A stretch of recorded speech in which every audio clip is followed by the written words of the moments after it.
What's going on, guys? Welcome back to Pure Evil MMA. I'm your host, as always, Evil Eddie, and we have a special guest joining us here today. We got Dre Miley on the line. What's going on, Dre? Not much, man. Just finished up some sparring. I'm heading home. I'm pretty good myself. Man, so listen, we got a lot to talk about. I mean, I've seen your face around the scene for a while now, and you actually got like one of the most interesting stories around, honestly, because I looked into your background, right? Uh-huh. And what we got in your background, you come from a legacy of a family. You are a fighter with 3 children. You've been doing this for a minute. You fought people who are in the UFC, actually. And a lot of people will look at, Dana White's Tuesday Night Contender series. A lot of the people on the East Coast that I know go on there. They struggle. They have their hard times. They don't know the sacrifices that actually go in to fighting. And when it comes to being a father, and then you being a son, I mean, what does this name mean to you? Let me say something to you. What does this mean to you? Floyd Miley, VOL, returned a blocked field goal in UT's miracle at Southern Bend win over Notre Dame. What does that mean to you when you were a child coming up? Well, I mean, it really didn't pay much for it. Growing up, I heard about it a lot. I was never big on like riding on my father's coattails. Like everybody was, you grow up being that kid.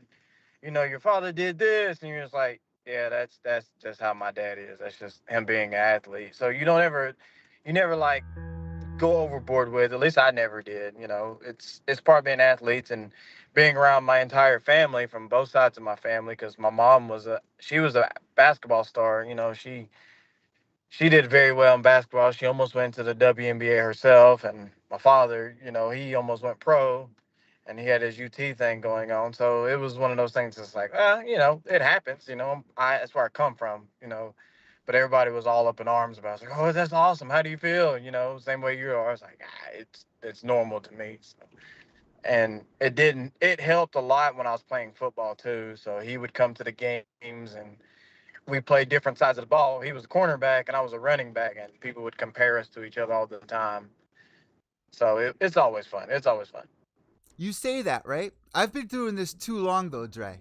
I interviewed Roberto Duran Jr. You know who Roberto Duran is, obviously. Of course, I know who Roberto Duran is. So I actually interviewed his son. And when I was getting ready for this interview, I learned a lot about who his son was and what he was trying to do. He didn't actually have a relationship with his father. His father wanted nothing to really do with his children being in combat sports. You pursuing this dream, you may say it didn't have an effect on you looking up to your father, but what does your father think about it? Because having that title over his head, and we got a lot to talk. You have a very interesting story here. I mean, guys, get ready for one of the most interesting interviews you're going to hear here on Pure Evil MMA. This is what we live for. This is what MMA gets me out of bed for, are these kind of stories. And I'm bringing you one of the most inspiring stories out there. You thought Nick Newell's interview was inspiring. You thought Ian Heinish's interview was inspiring. Bilal Muhammad, Valentina Shevchenko, Mayhem Miller. Wait till you hear about my boy Dre here. Like, your father looking down on you, you may not really try to come out and say that had an effect. But on your father looking at you and with the big title over his head and everything that he had to live up to, how does he feel about you as an athlete right now, being a father and having to sacrifice so much to reach your dreams? Like, how does this go? My father, it took him a minute to wrap his head around, like, well, why do you want to fight, son? It's like, why? He's like, you lost your eye. Like, why would you want to sacrifice this? Like, I I don't want to play football because I lost all my scholarship offers because everybody completely backed off, and it was like, he's never going to be the same. He's not going to be that guy anymore. And I had really good offers like back in the day to like go play in D2 schools and a few D1 schools. And Everyone that's listening to the podcast right now is going, wait, hold on.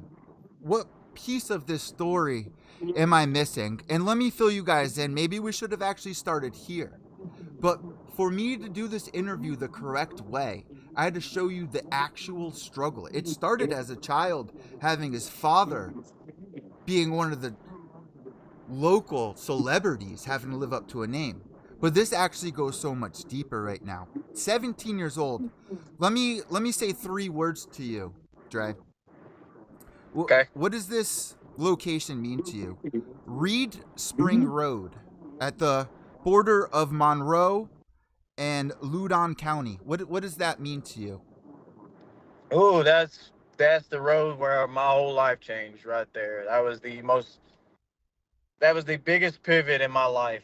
And that was probably the moment where I did not think I was going to make it. I thought I was going to die.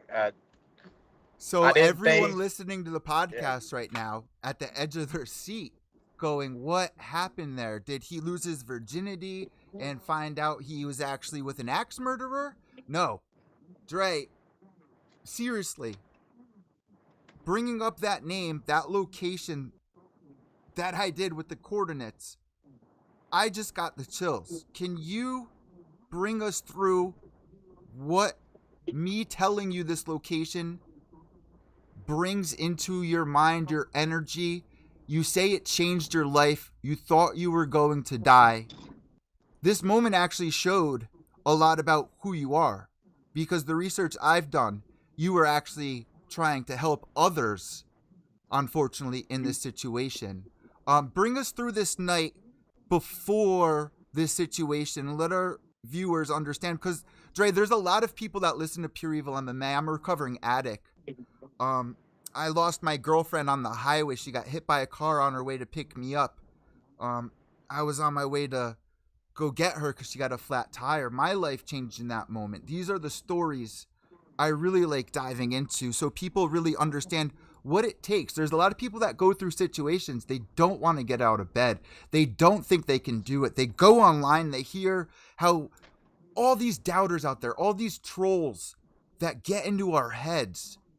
Let me bring you through Dre's story. Dre, bring us through this night and bring us through the emotions that it truly brings to you and how you felt before and then directly after. Can you kind of paint a picture and a scenario here at the border of Monroe, Loudoun County on Reap Spring Road at the age of 17? Yeah. So I I'm about a senior in high school at this point. Riding pretty high goat tails. I'm set on like going to college, playing football and stuff like that. I got a lot of offers. I'm getting real jazzed up and talk of the town. Big colleges have came and look at me. Little colleges like, we were going to give you a full ride. And I'm going to do this school project with a friend of mine, well, a former friend of mine. And we're coaching my little cousin and my friend's brother's basketball team. So we go there in the morning, and something told me, it's like, hey, you should probably ride with them just to make sure like they get there safely or whatever. Because my friend at the time was he was a goofball. Like he took life very, very like loosely. So we're riding down the road, and he's taking this real curvy road, and it doesn't matter if it's wet, if it's dry. This road's been known to like take lives from people, and it's been known to change people's lives. We take this shortcut because it's a straight shot to where we need to go. He misjudges a turn, and he runs right into a tree. Now, in the midst of like, we're maybe 50-ish yards, maybe more away from this tree. uh I look up because I'm texting my son's mother at the time, and I look up, and we're about to hit a tree. My cousin and the other young person in the back seat, they were flying towards the windshield because he slammed on his brakes really hard. He managed to swerve and only hit the passenger side. So I managed to catch them too from flying through the windshield. I used my left hand to block them and slam them back in the back seat. And by the time I turned my face to, redirect myself, I went headfirst into the dashboard. The vent from the clips are from the vent. I ate that. It cut my eye from the back to the front, smashed my left face. I got pinned in the car. Everybody gets out safely on the driver's side. I'm the only one pinned in the car. And the one thing I do remember is my cousin freaking out. He's probably around like 8 at the time, like 8 or 9 years old at the time. He's freaking out. He's crying, and he's thinking I'm dead because I'm the closest thing to him as a brother. So I'm like his role model. Like I'm the biggest thing to him. And they pull me out, and like at that point, you're clinging to life. And I remember looking up at them, and it was like, "Don't tell nobody." Like, I'm fine, and I'm trying to like pick myself up. I'm literally trying to push myself up. My body's not doing it. My brain is not doing it. Everybody's screaming and crying. They're calling 911, and I'm like, "Don't call nobody. Don't tell nobody. I'm fine." And I'm still trying to pick myself up. I black out.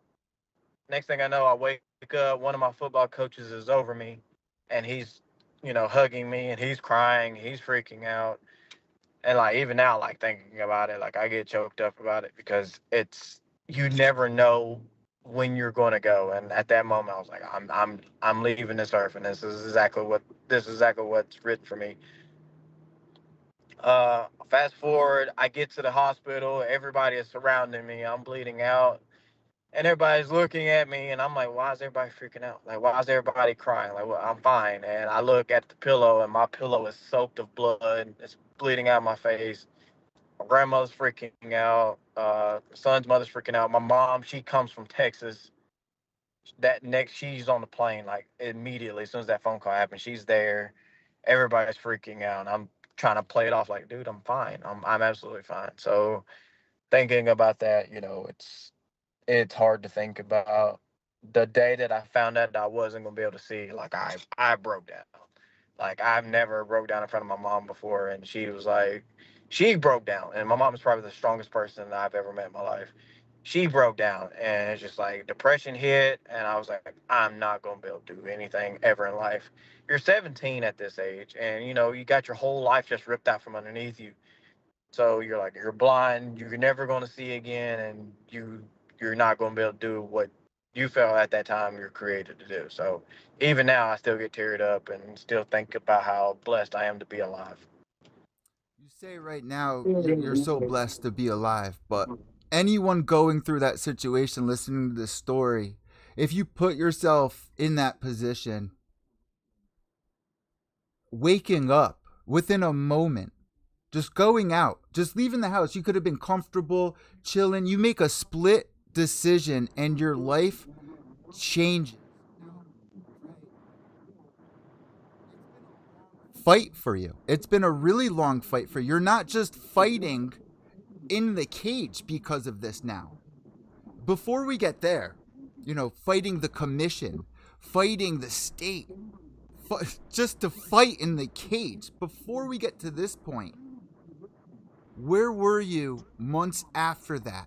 And what was the moment, the person, the place, the thing that you heard that was almost angelic to you, where it gave you inspiration? For a lot of us, it's hard to get out of bed. Picturing your situation, what was the recovery like before you became an actual fighter? Not just a fighter in the cage, not just somebody trying to figure out what the mat is going to be able to teach them when they give the sacrifices. What Yeah, was man, the moment that you realized you were going to do something special no matter what? I was a recluse, like really bad, into like a very sunken place. Like at that point, like I didn't want to go out. Like 17 years old, and I hadn't turned 18. I didn't turn 18 until I was 8 in April. So this happened in January. So and I was out of school for about the last 3 months of school. Like they did not see me. Like I was on so much morphine and stuff at like I couldn't function. I really could not You were function. an And anytime athlete I at like the time as well, correct? Yeah. Oh yeah. Everybody was already like, oh yeah, he's gonna go to college. He's gonna do blah blah blah. Like I set records. I broke records in high school, and everybody was just all excited about it. But then like those next few weeks afterwards, I started going around. Everybody started coming to the house. They was like checking on me, like, hey, are you okay? Do you need anything? And I was like, I'm fine. You guys, I'm good. I was on morphine bad because they made me do it. I refused to take pain pills. I actually refused to do it. People would break down crying when they would see me in public. Just as they felt that bad, and like I would stay in my room. Like one of my closest friends to this day, like he's my godfather. Like he's my kid's godfather, and I'm his kid's godfather. And he talks to me today. He would come to me every single day. I'm like, you got to get out the house. Like we would sit in the room and play Guitar Hero to help him with my like depth perception and timing and stuff. Because I lost everything. Like I lost my timing, I lost rhythm, I lost a lot of shit. And he would come in every day. He would bring me out the house. We would go outside. And in the moment where I had to do something, my grandfather comes in the room and he's like, son, he's like, I know you don't want to do anything. I know your world's crashing around you, but you got to go out and do something. Like, you cannot sit in the house. It's like, this is not like you. You don't want to go do anything. You don't eat no more. You don't want to do anything. So you got to go out the house and do something. I don't care what it is, but you need to get out this house. And after months and months of like arguing with him and like, I don't feel right doing it, I came out the house, started feeling better about myself. And I stumbled on TV. Like I watch TV a lot, but for some weird reason, it was a local channel, and I hear Ovince's name. It's like Ovin St. Preux. Yeah.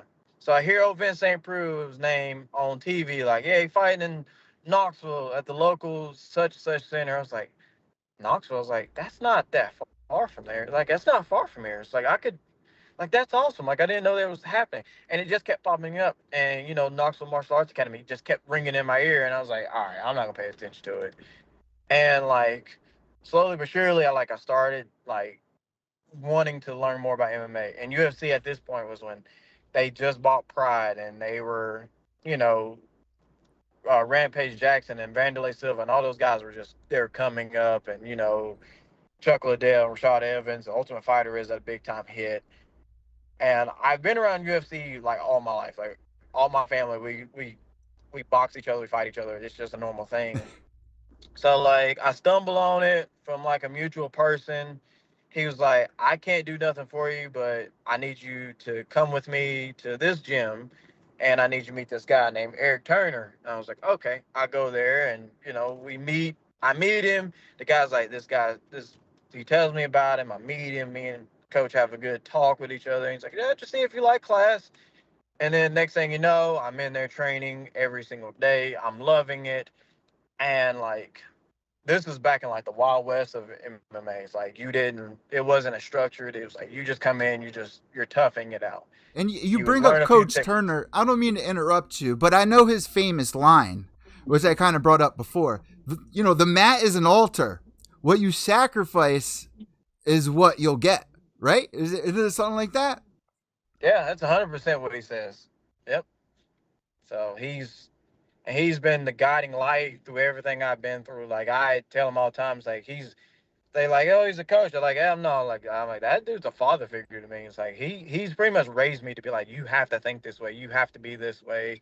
He's shown me how to take my disability and turn it into like a superpower. It's like it's ridiculous. He's like, you don't have a left eye. We know that, but you can do this. He actually approached me about wanting to fight because I never wanted to fight. I was just like, I had fun, and the people that was coming up over me was like Vince.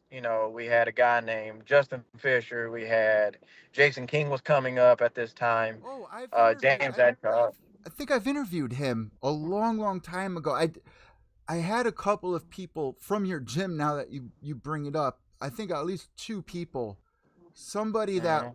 was with OSP, like his best friend, started fighting. Um, and what an inspirational story. When you see somebody when you actually see somebody achieve something around you, because listen, there's so much negativity around. It's hard to gain a positive insight for who you are because no matter what you're going through school, people are picking on you. Now, with our generation, you don't even have to go to school anymore. You have Twitter, you have social media. Like, I look at my little sister's generation, and they will post any thought on their mind. And you know what they say? At least for me, it's a real spiritual warfare out there. It's so easy to tell people around you the negative things that you see. It's the first thing that's going to come to mind. It takes a real humble soul to point out the positives. You're going to hear way more negatives. You're going to see a lot more reactions to negatives than you are to positives. And it's hard to really build that up, believe in yourself. But when you actually see somebody who's achieving something and you realize this person is no different than me. Like, when I was coming up in broadcasting school, Dre, like, I would go to these events. Chael Sonnen's right there. And I'm like, oh my God, I've been watching this dude, Ray Steffo. You know what I mean? Valentina Shevchenko. All these huge names. And I'm right next to him, calling into World Series of Fighting, saying, hey, I'm in broadcasting school. Can I come to the casino, cover an event? And then it goes from there. And you kind of work your way in and you realize what these people are doing that makes them so special. It's a daily grind. There is no room for you to be like, hey, I'm going to take today off. It's grind day after day. And then what happens is you actually start seeing yourself in a positive light. So you're at the gym, right? When did you actually start seeing the positive side? Because it is not easy. Anyone that does mixed martial arts training, first couple of weeks, the first year, it is not easy. When did you actually start believing in yourself again? What did that feel like? And well, answer that before I get to the next part of this story. I will say I didn't start believing in I always knew I could fight. When I was not necessarily banned, but like they put me, Tennessee made it so hard for me to fight for 3 years straight, and I was just in the gym just grinding. And every time we would cross train with a lot of people would bring like their 35ers in, and they would be like, these guys are the top dogs right now, like they are the champions, they're ranked number one, they're on UFC watch, they're on Bellator watch, they're on blah blah blah watches. And then they would bring them to me, and then we would spar and stuff, and I'd get the best of them. Like, it was like, dude, you have to fight soon. Like, you can't, like, this is not fair. It's like someone as good as you is, this way.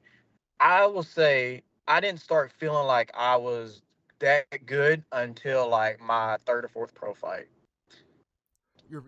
Your third or fourth pro fight. Okay, so Yeah. wow, that actually brings me back a step on the psyche that I kind of did thinking about how this worked out. This kind of switches a lot of things up.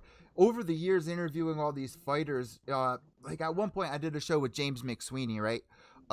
If you guys remember season 10 of The Ultimate Fighter, Kimbo Slice, Brendan Schaub, Roy Nelson, all the big names on that season of Ultimate Fighter. He didn't even realize what a big moment he was in to step towards his career. Now, early on in your amateur career, let me bring up your Tapology here. Early on, so you had 2 amateur fights. Then you went in there and you said your 4th fight with Chris Ocon or Ned Spears? I'll probably say Ned Spears. Chris Ocon's the one that actually like switched it all around and be like, because like if anybody watches that fight, like there's not a point where he is like dogging me. Like I'm actually pressuring him and dogging him, and there's a moment in that fight where you see me stop wanting it anymore. Like I self-sabotage mid-fight, and it cringes me every time I see it. But Ned Spears was that fight where I was like, okay, I'm putting this shit together and I'm getting everything back that people were saying about me. Perfect. Perfect, right? So after your fight with Chris O'Con, a year later, almost to the day, you returned to the cage to fight Ned Spears at Valor Fighting Challenge 53. You get the win in the first round via choke at the 1 minute mark. This was a year later. What changed? You said this was the moment you started believing yourself. What changed between, waking up, like what changed physically and mentally for you to start believing yourself? Because this is a big moment in your life. Whether you don't really realize it right now, this was a turning point, as you're saying. This is when you started believing yourself. What changed? What did you do differently?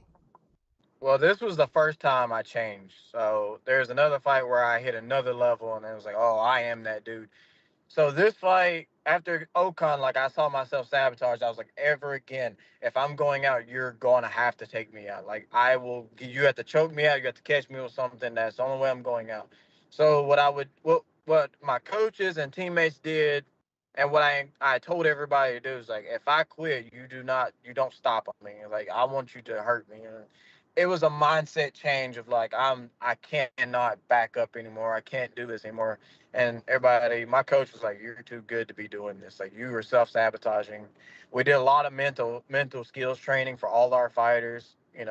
We still do it now, but back then, like we had a class, we would train, and then we would take an hour and we would do mental skill stuff, and we would work through it, and we would have certain rounds where you would have to dig deep mentally and stuff like that. We did long sparring rounds with no breaks. Like it was a lot. The We Shark sparred for Tank, like, they call it, right? Just one well, after another, fresh fighter coming in after you. GSP talks yeah, a lot about the moment in his career where he actually needed the mental help alongside to believe in himself. And you look back then and you see these fighters, Chuck Liddell, Vanderlei, GSP, and they all struggle. We all struggle with the mental side of it. You could be training nonstop in anything. But if you're going to yeah, work and you're just a robot and you're not mentally there, happy, you're not the best version of yourself. That's a huge part that goes into it. And somebody like you're getting ready for these fights, but you're not just going into fight. It's not just, hey, I'm ready to fight. You have to do a lot more to be able to fight, correct? What are you going through? Because, that's a huge moment in your career, but these 4 fights, the athletic commission and all that, what are they putting you through as being a fighter? I guess they would say with not a disability, but I interviewed Nick Newell. He had one arm. He said he has one arm. He's from actually here in my state. He lives about 10 minutes away from me, Nick Newell. yeah. He has one arm. He got the opportunity to Right. fight in Dana White's Contender Series, but his story since childhood and the Oh battles he yeah, had to go through and the adversity, yeah. what was that like for We've had you? conversations before. Yeah, me and him actually have talked before, so he kind of helped me out a little bit. So yeah.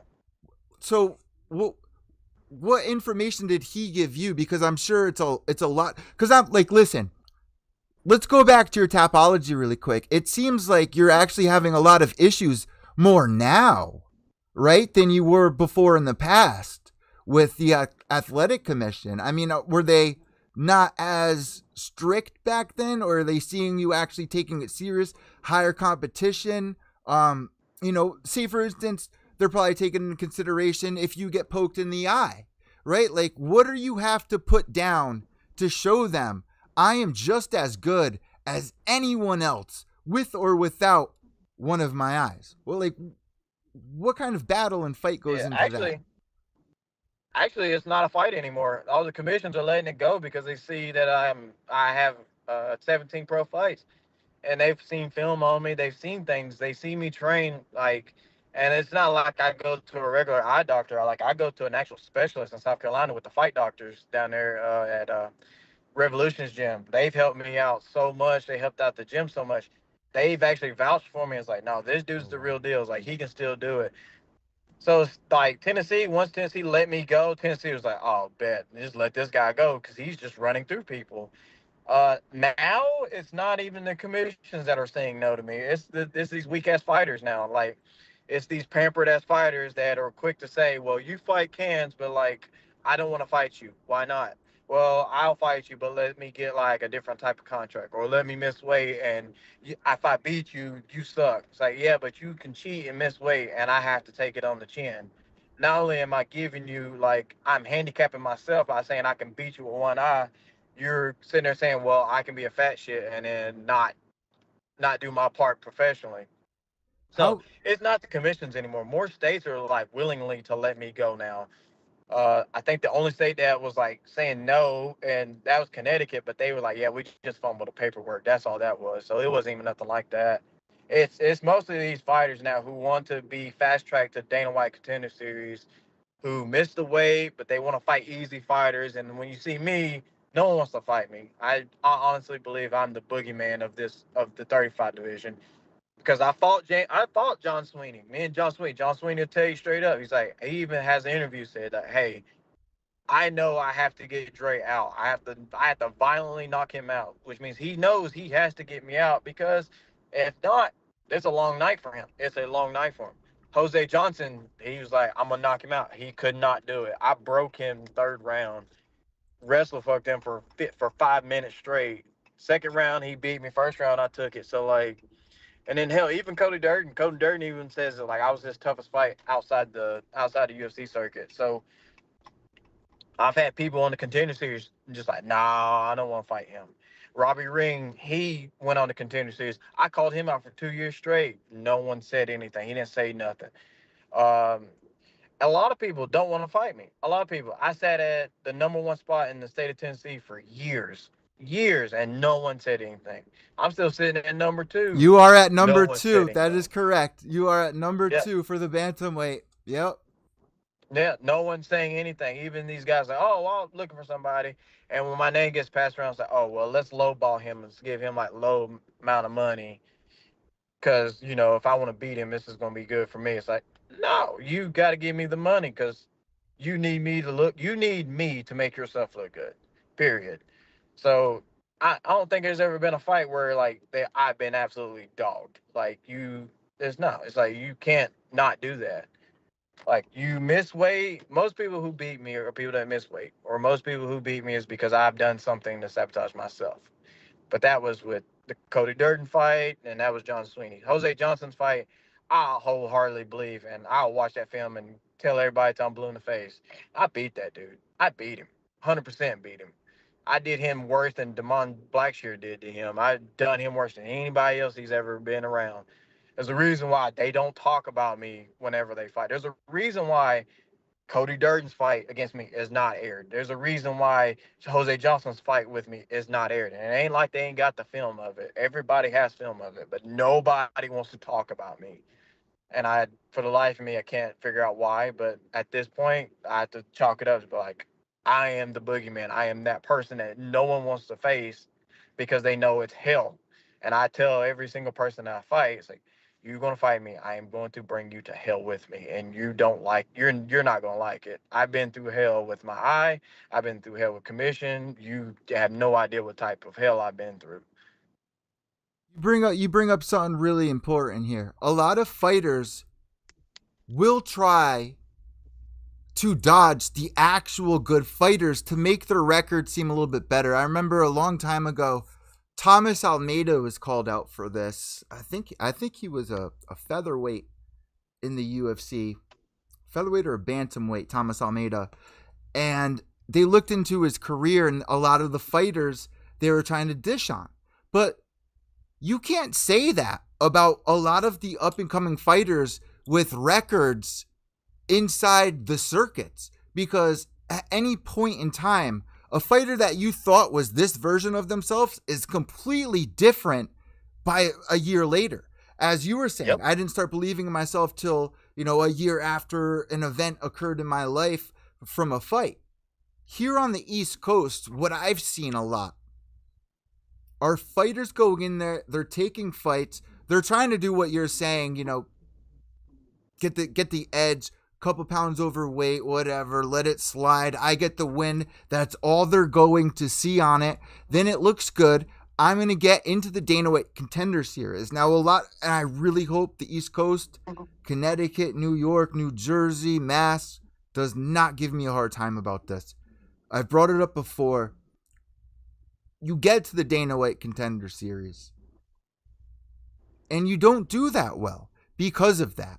Now, you take a fighter like yourself. I've interviewed a lot of fighters that put themselves through a lot of difficult fights. And what happens is they're not getting the finishes, the submissions, the knockouts. It's a good, long fight. When you go to a Muay Thai fight and you see these back and forth, you hear every punch, the crowd completely quiet the whole time. You're seeing a decision fight on paper is different when you're ringside, watch there in the moment. Fighters like you doing what you do with the difficulty that people are looking upon you, but yet making it easier for themselves as they go on. I actually heard a commentator say that there's actually people who try to eye poke you. Have you had opponents try to eye poke you in the past? Jose Johnson did. My second round, he eye poked me several times. The referee told him, "Hey, close your hands," and he did it, and he poked me in my good one. I even told him, and it's on camera. Like it's the audio is there. It's like, dude, if you're gonna poke me in my bad eye. Like, I don't care if you're wanting out. I don't care. But like, no. And the problem with the problem with the whole freaking MMA scene now, and I'm gonna totally chalk this up to Conor McGregor and all those other idiots who just make it to where it's influencers. It's you want people highlight reels. That's all it is. It's all highlight reels and marketing. Oh, this guy does something fancy. Oh, let's see if we can get this guy in here. Let's do this. Or this guy is managed by this person. Oh, this guy trains with all these other people, and I don't mean this the wrong way. And I'm sorry if it does come out like I'm about to shit on somebody, but look at Mitch Raposo. Rich Raposo, he fights up there in New England. They've only brought like a couple people from the South up there to showcase anything. But like, I was like, hey, I'm ready to go. CFFC wanted me to come up here. Like, I'll do it. I'll come up here, we'll fight. But like, you give these guys multiple chances, and they show that they can't make it happen. And again, I respect the shit out of Mitch Raposo, so I'm not knocking him. But eventually, everybody's got to stop looking at, oh well, this person trains with Aljo, they train with blah blah blah. Get you some of these guys that are freaking hungry, that want to fight, not these people who oh, I train with Sean Strickland, I train with blah blah blah, I train with all these guys. Get you somebody who is about that life, that will show you like this is a fighter. Otherwise, it's just gonna be WWE all over again, and that's what UFC has came down. People want to. That's all it is. It's marketing. Videos of you flying there, need all those things. I have flying knees, I have finishes, I have divisions, I have the whole title match, and I have a story to tell. Who the hell would not want to market me? Like, how would you not want to market somebody like me? That doesn't make sense to me. So, like, Contender Series, like, well, you don't have enough finishes. You sign people who have losing records, who come off losses to come over there. Like, or you tell somebody, oh, you got to fight tough competition, but you let them fight a bum, they knock the person out, and say, okay, yep, you can come back. It's like, you're not doing anything. You didn't do anything. You just gave them what they wanted. So what's the difference between them and me? This is what I would kind of compare it to. Picture yourself as a sports gambler, right? You see these fighters in there, they're doing these flashy moves at, the local shows against their opponents that they have, picked out for them. When you get higher up, imagine being a gambler. You make a bet on a game, this one's going to win. You start getting a little better. Mm-hmm. You start making some parlays. You start stacking them, try to see how good you are.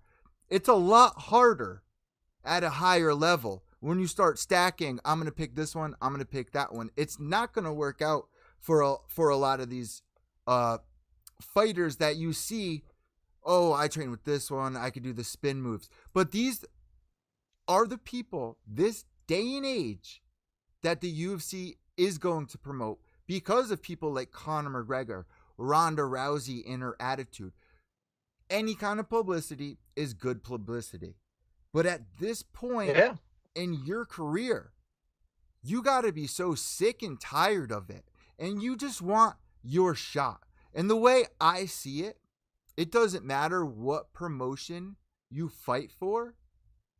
If you're going in there and you're getting ready for a fight, you're getting out of bed motivated every morning. Your story is building something very special to teach somebody else. However, on the dark side of things, they want the WWE now inside these big organizations. Now, you recently just signed with Bellator, correct? When that happens, 2-fight deal with Bellator. They just brought over from PFL and Bellator. They have an insane roster. You look at that. I remember I have the photo right here. Dre, I got the photo right here. I'm gonna prove a really big point right now to everybody. I have this poster right here. This was the proving point. All right, Benson Henderson, former UFC champion, gets signed to Bellator. He goes in there against the champ for Bellator, Andrei Korshkov. No one really knows who Andrei Korshkov is. Dre, I was there at this event. Everyone was expecting, hey, former UFC champion comes over to Bellator. They're handing him the belt. Korshkov said, hold on. Remember my name. Remember my name after this. I've never seen Benson Henderson in such a situation where his opposition made him look like he was the lower level. This says a lot about the PFL, Bellator, these guys over at BKFC that you haven't heard of. Even the older vets, they've had 40 fights, but now you're hearing about them, right? What does it mean for you to be a part of Bellator? And what are you going to really try to do in this next year? Maybe Bellator is not the end goal. Maybe UFC is not the end goal. Maybe BKFC, maybe this one or that. What's the year goal for you? Because right now, with your story and the things that you have to go through to this moment in your life, just like your father, Dre, you are making a legacy.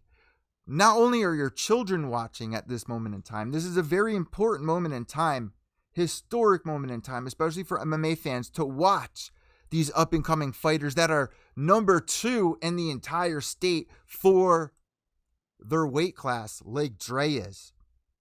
These are the fighters you want to be following. These are the real stories. This isn't the fighters that get glitter thrown on them, that get all the likes and making all these crazy videos of them making jokes or ragging on other people. This is the real deal. You guys have seen the people I've picked out of the woodwork before they were in the UFC. Most recently, Brendan Allen. Recently, just Bilal Muhammad, another one. I just re-uploaded one of our old podcasts. There's so many. Kobe Covington. There's so many. These are the stories that I bring here on this platform that are important. And at this moment in the interview, I want you guys to really pay attention to where Dre goes with this. Because now that we've painted the picture, I want you to kind of collect the inspiration that Dre has right now. We are halfway through 2024, Dre. Things are really looking up for you. You could say, maybe you might not realize it right now. You're in the middle of the chaos, trying to sit there. Everything's on fire. But you are as calm as water. What is your plan? With all the outside noise, the social media, just with what you have made for yourselves, the platform, the steps that you are building, the children that you have, the father and his story. and your story. This is history.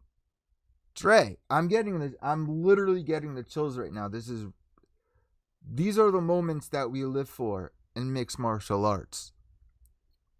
What is your vision, not just for the next 3 years or the 6 months?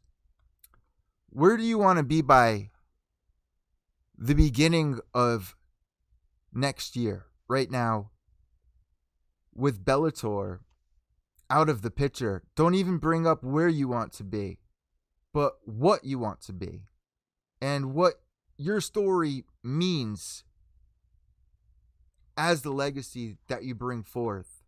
What is the projectile of where you're trying to go now that you have finally got to a place where you never thought at 17, when you're on the border of Monroe, Loudoun County, on Reed Spring Road? Right now, if you go back in your head and you think of that moment and your cousin crying and you trying to calm everybody down, and you fast forward like it's the butterfly effect, and you've done everything right, positive. You've put outside all the negative thoughts. It's spiritual warfare out there. One thing I've realized about you is that you are definitely a spiritual person. Where are you spiritually right now headed? Spiritually, still heading towards fighting. Like I've always fought. I've always fought, and I've always found a way to make things happen, and I've always had people around me to help make sure that I stay on track. My legacy that I'm going to leave is obviously it's going to be inspirational, but I don't think it's going to be as like fairy tale as everybody makes it out to be. I believe it's going to be a giant middle finger to anybody who tells you no, and that's how it has to be. Like for me to be told no, and then watch UFC sign a guy who has one eye, who is blind, it's a slap in my face. And to know about me and to know that my team exists and you've been to the gym, you've watched me spar, you see me do these things, and it's just a big, nah, F you, Dre. We don't need you right now. You're not as good as we want you. You're not as good as everybody else around you.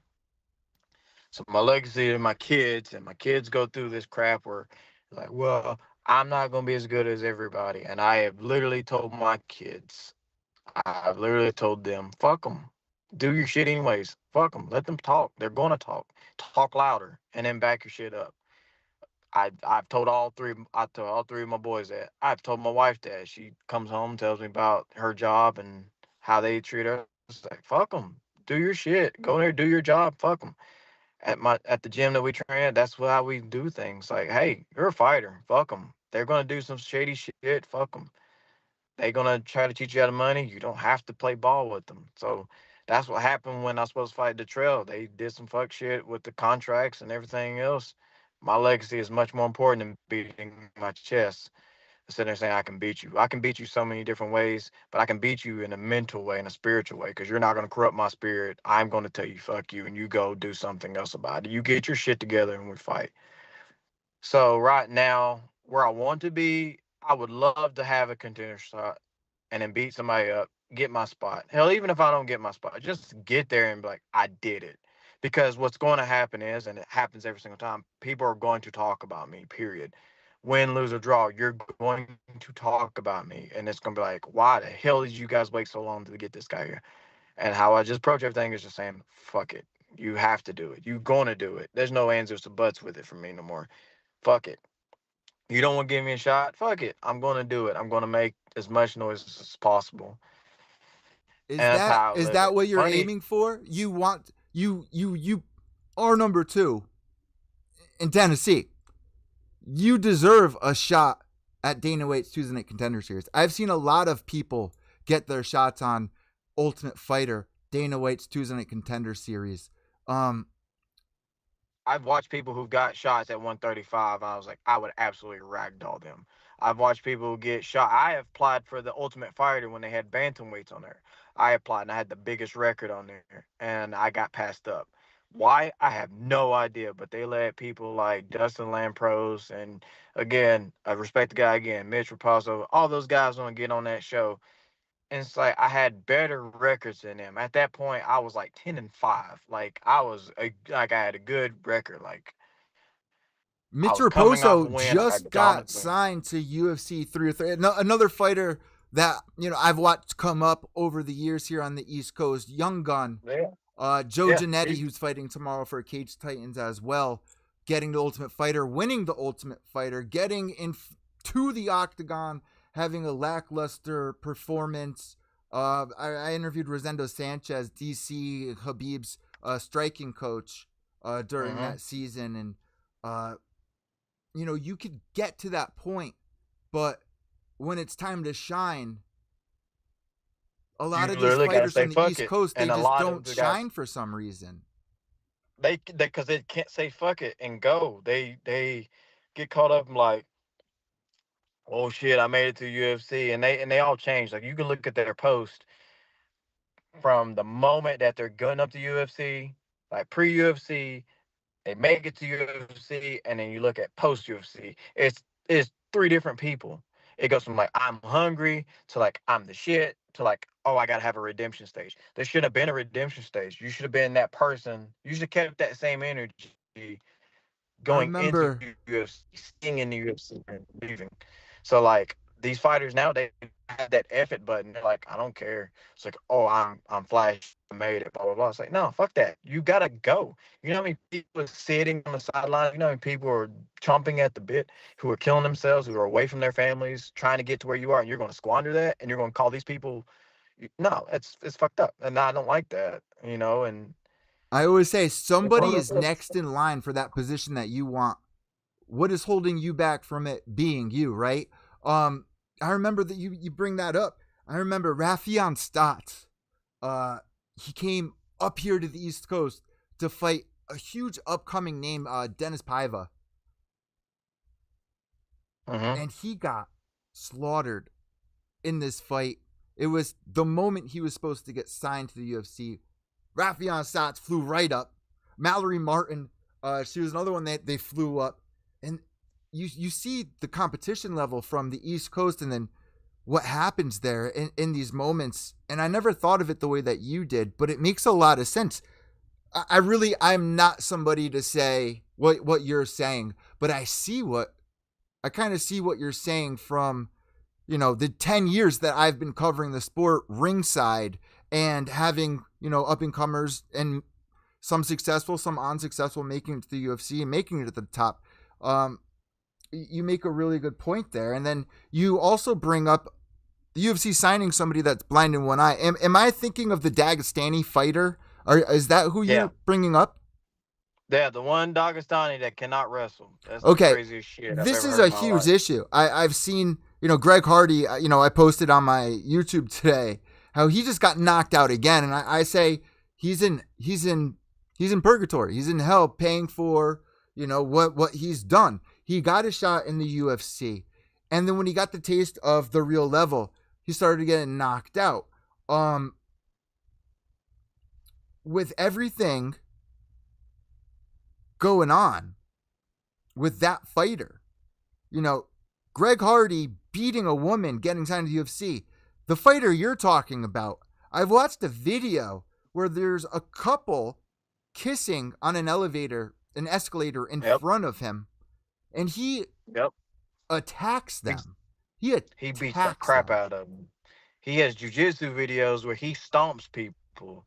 Like he legit stomps people that are like going for like leg locks. Like it's a jujitsu competition. Of course they're gonna do it. He's legit stomping people. He's kicking people.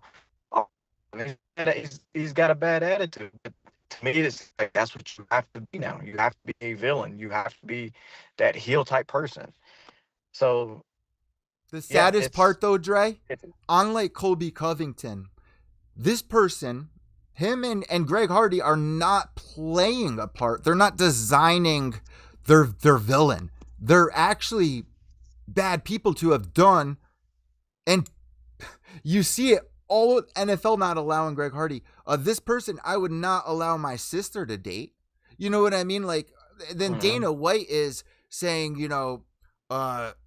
they deserve a spot more than you, but yet you're actually living a good life. People look at the villains, they look at the negativity, like I was bringing up. This is what they're thriving on. And when you bring up your legacy and just the fairy tale, no, it's not a fairy tale, it's me giving the middle finger. But that is so twisted, right, Trey? Because it's the villains that are giving their middle finger and they're getting gold thrown at them for their disgusting actions. These are not good people. These are not the best fighters in the world, even, as you're saying. Yeah, because the sport is a direct relation. It's a mirror that's reflected onto the world that we see now. That's 100% exactly what it is. It's a reflection of the world. The world loves a villain because why? You're going to see that either you want to see that person win or you're going to see that person lose, but you're going to tune in to watch it.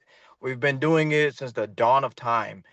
There's always been a good person. There's always been an evil person. That's what we're always been drawn to. Good always triumphs evil. However, in this new day and age with these people who don't want to stand up for themselves, they want to cry about everything. They don't want to be tough. They want everything handed to them. It's more so giving that villain more of a voice. It's more so saying, oh, I can agree with this. Oh, I can understand this. So growing up as a kid, you would side with Batman, you would side with Superman, Spider-Man, you would side with superheroes because you're like, oh, they're saving the world, right? Well, now that we get older and we all go through our own personal traumas and shit like that, We're you start relating more to siding the with the Joker villain. movies, right?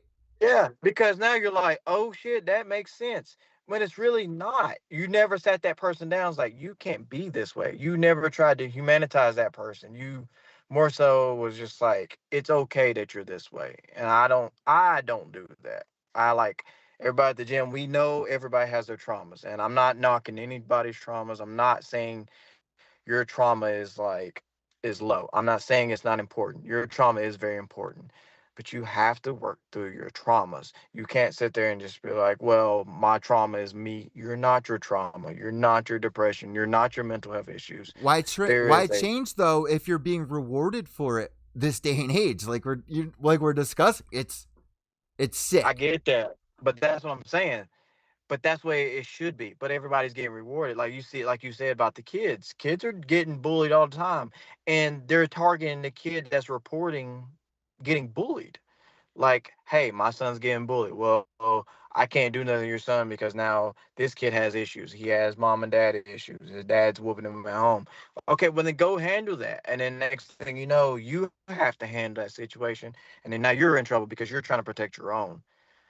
It's all sports, this entertainment, and I'm not even gonna say sports. It's all relation of who can get the biggest dollar. That's villains. Villains gets the biggest money. The sports world needs an absolute hero to be like, this shit is wrong and we need to change it.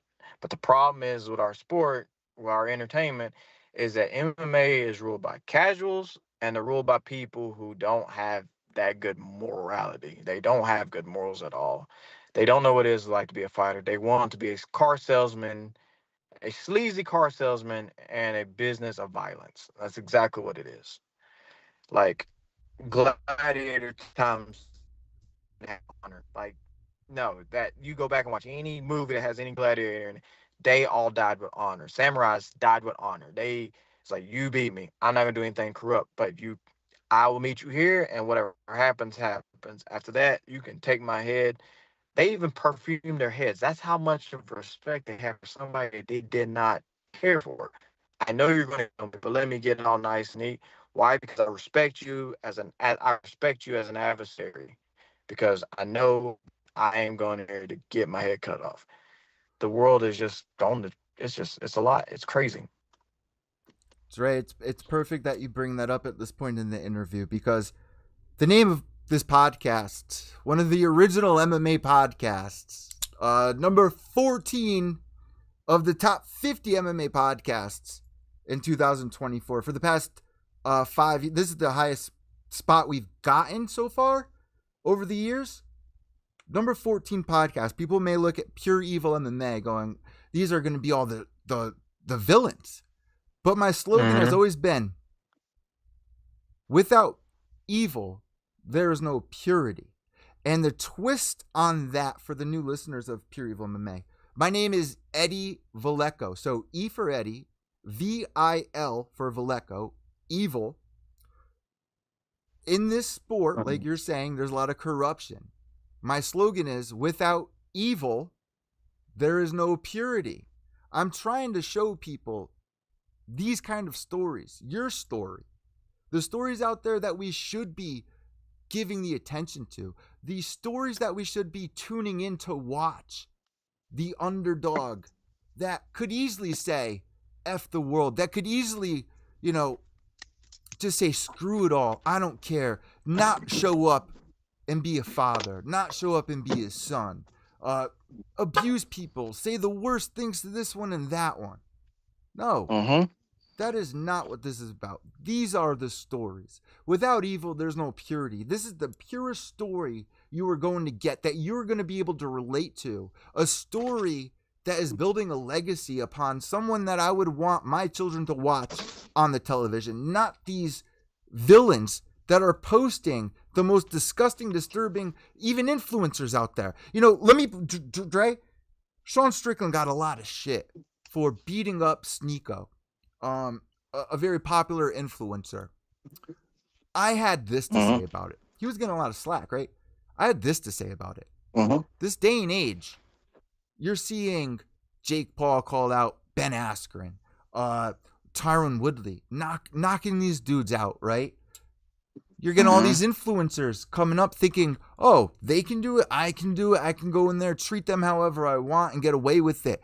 You're not getting Tyron Woodley against Jake Paul. You're getting a contract, a situation. Who knows what's going on behind the scenes? Sean Strickland said, all right, buddy, you're an influencer. You want to come in here and see what this is really like?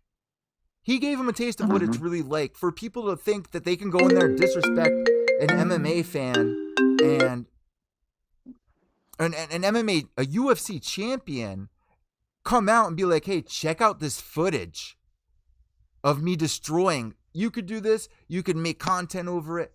That's not reality. And Sean Strickland showed him that, and he got a lot of slack for it. But that's the hard truth. And that's what people are holding back from.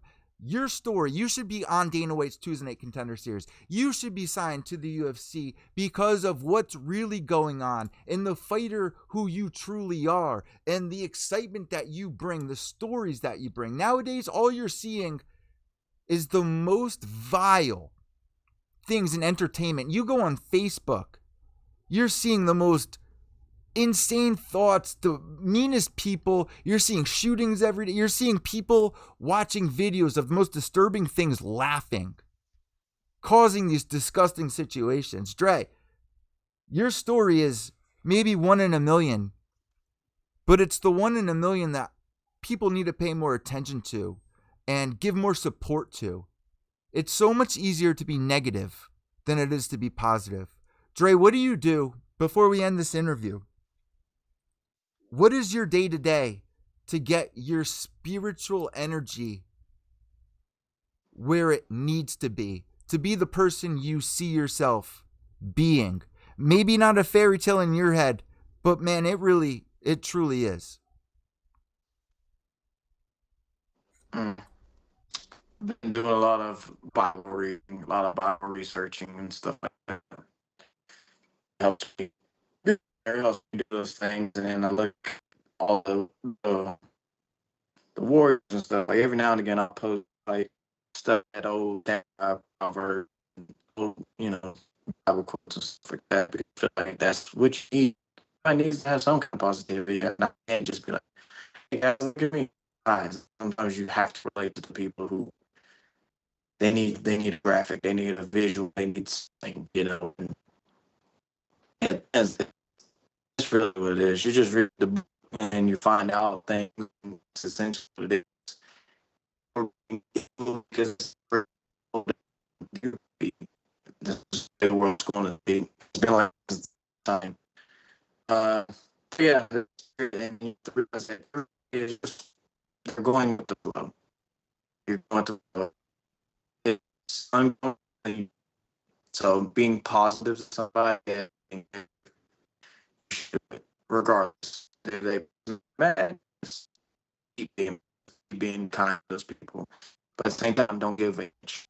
Um, one of my favorite things in the Bible is when Jesus went to he went to the temple, and the Pharisees and them, they were dealing in the temple, was totally forbidden to not do that. And long story short, he ended up flipping the table. You know, guy doesn't. This dude, he flipped tables. He was everybody. You know, he did it because he did it because he was trying to prove a point. And people believe in the Bible, or they're religious, or they believe in the Bible. The point of the story is that sometimes you have to do your way is wrong. If you are not doing things that needs to be done. You're doing things that benefit you. You're not doing things that benefit everybody around you. So that's what from that story. And another story that I equate myself with, and I realized that I go through a lot of struggles because I the story of Jacob and Jacob wrestling with God, and that's how life is with me. I'm always with higher. Why not me? Why not? And it's you're not. It's not. It's not your time yet. It's not that. But I need you to be as if Jesus is flipping tables in the temple. I need you to be sarcastic. I need you to be that person to literally just say, "If I'm going to do it anyways, and I'm going to show you this is the way it should be done." So a lot of Bible reading, lots of Bible researching, lots of old history looking and stuff like that, and a lot of it has to do with my family. So we deal with a lot of stuff in our own little household, but I try to teach my kids how to be spiritually sound. I teach everybody. Me and my wife do a good job of keeping everybody spiritually sane, because we know this world, and we know how crappy this world is, but we can't let this younger generation give in to how crappy it is. So important, and I want to say something before we end this interview. A lot of people don't find God until they're actually in the trenches. And as I was getting ready for this interview, Dre, I looked into your history, did a real deep dive, and I realized that you're a very spiritual person. And you actually have a lot of prayers and poems that mean a lot to you. And I just want to read something that I wrote that truly paints the picture of the fighter I believe you to be. In the kaleidoscope swirl of a 2024 fight night, under the unforgiving fights of the octagon, a father of 3 with a humble record of 10-7 steps into the cage. This isn't just another bout. It's a dance with destiny. As the crowd roars, echoes of Palm 144 ricochet in his mind. Praise be to the Lord, my rock, he mutters, feeling the rough canvas under his feet, the gloves tight around his fists. The words aren't just scripture, they're a mantra, a lifeline. They speak of hands trained for war, fingers for battle, a divine nod to every grueling hour spent honoring and honing his craft, every sacrifice he's made. His God is his fortress, as real as the chain-link fence that now surrounds him, a stronghold against the chaos of both the fight and life itself. This isn't just a fight. It's a pilgrimage, a testament to resilience. His God, his shield, stands with him, a refuge in the storm of fists and fury. And in this moment, the prayer becomes flesh, subduing the fears and the doubts that shadow his journey. The crowd fades. It's just him, his faith, and the fight ahead. A true warrior in the sacred savage theater of mixed martial arts. And Dre, that is the image that I want people to see next time that you step into this cage, and feel that energy and what that means, because we all go through these moments in life where we don't want to get up. We think it's going to be we're so far down. There's no way we can get up there. And we get to the surface and we're surrounded by crows. I remember when I was a child, I would walk to the bus stop and I would hear the crows and I would think they were laughing. The vultures just waiting over you. Meanwhile, you have the sun, you have the grass, you have your heart, your mind to create whatever you want around you and become whatever you want to be. But it comes with a lot of sacrifice. And only a true warrior can become humble with himself. And Dre, that is your story right now. No matter what label, what promotion, what fan you have or don't have.